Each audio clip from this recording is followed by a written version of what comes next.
Assalamualaikum warahmatullahi wabarakatuh. Halo adik-adik semua. Bertemu lagi dengan saya di channel KM2, Kimia Mudah dan Menyenangkan. Di video kali ini, saya akan menjelaskan materi kimia yang penerapannya sering kita jumpai di kehidupan sehari-hari. Pernahkah kalian melihat bencana banjir? Apakah kalian tahu, jika terjadi banjir di suatu daerah, maka aliran listrik di daerah tersebut akan dipadamkan?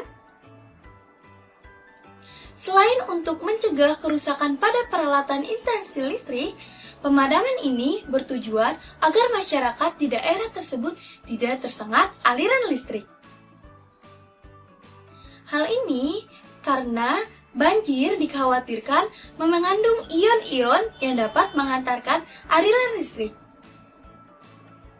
Pertanyaan selanjutnya, apakah semua larutan dapat mengantarkan arus listrik? Untuk mengetahui jawabannya, akan kita bahas pada video kali ini mengenai materi larutan elektrolit dan non-elektrolit.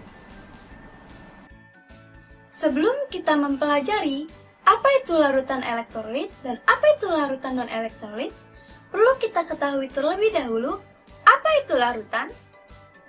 Larutan adalah campuran dua zat atau lebih yang berbentuk satu macam fasa homogen, di mana pada setiap zat yang bercampur akan menyebar secara merata pada setiap campuran.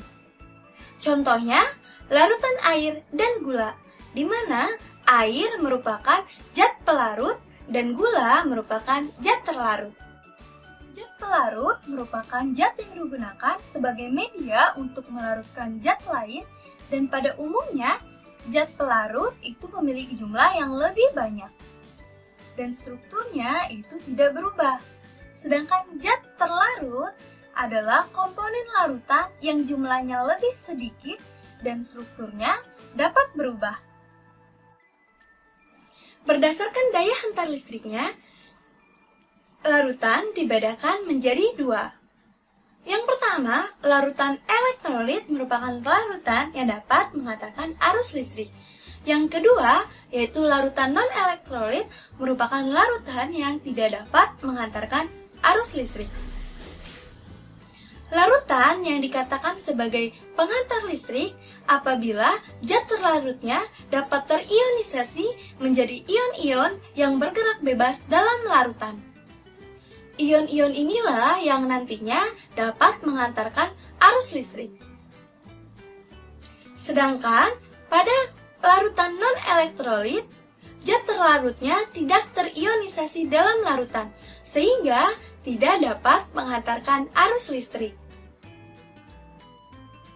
Banyaknya zat yang terionisasi dalam larutan dapat dinyatakan sebagai nilai derajat ionisasi atau biasa dilambangkan dengan alfa.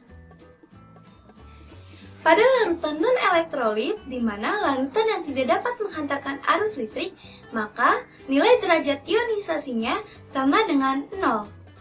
Sedangkan pada larutan elektrolit, yaitu larutan yang dapat menghantarkan arus listrik, nilai derajat ionisasinya dapat ditentukan sesuai dengan kemampuannya terionisasi dalam larutan.